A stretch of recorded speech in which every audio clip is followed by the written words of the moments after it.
Cuando nosotros hacemos un cambio en base de datos, es importante que se apliquen estos cambios en la base de datos, porque si no nosotros nos tendríamos que conectar a la base de datos y decir, bueno, créame el campo este, créame el otro campo, créame la otra cosa. Bueno, para no hacer eso lo hace Django, pero nosotros le tenemos que decir, che, aplica los cambios en la base de datos.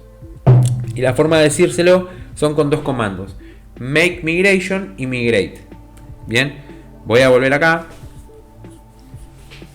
aplicando migraciones en bases de datos. Dijimos que Django sí es el encargado de interactuar entre la base de datos y nosotros, ¿sí?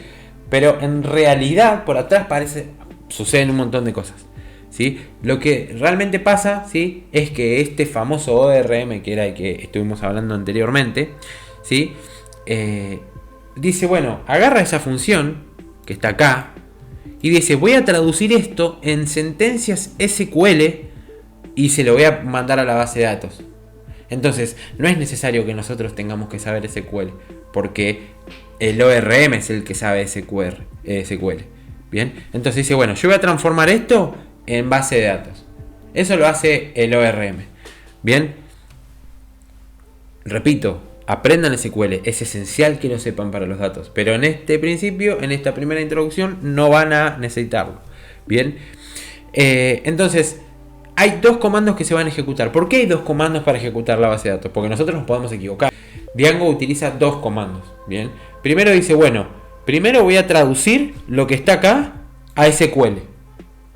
Y una vez que pude hacer eso y está bien, ahí voy a meter la migración, meto el cambio en la base de datos. Entonces, primer paso, make migration, hacer migraciones. ¿Qué son hacer migraciones? Crear, transformar esto en SQL, transformar todo y decir, bueno, a ver, están bien los campos, si hay un error va a saltar en el main migration, no va a saltar el error cuando ingresemos todos los cambios en base de datos. Justamente también es una seguridad que nos da, ¿no? Entonces vamos a utilizar dos comandos y lo vamos a utilizar con el manage.py, que era el archivo principal del proyecto. Python manage make migrations, enter, y le doy. Si todo va bien, ¿sí?, nos va a decir que creó un modelo que se llama proveedor. ¿Por qué? Porque yo creé una clase proveedor. Bien. ¿Y qué pasó con ese proveedor? Nada, creó un modelo. Está bien. ¿Qué falta? Fíjense que si yo ahora le doy Python y me olvido, ¿no? Me olvido de aplicar las migraciones y le doy Python manage run server, en realidad va a correr la aplicación, pero me va a decir, che, tenés una migración para aplicar y todavía no la corriste, ¿sí? Este error es ese, ¿sí? Les aviso porque capaz que les va a suceder las primeras veces que ejecuten la aplicación. Entonces le voy a dar Python manage migrate.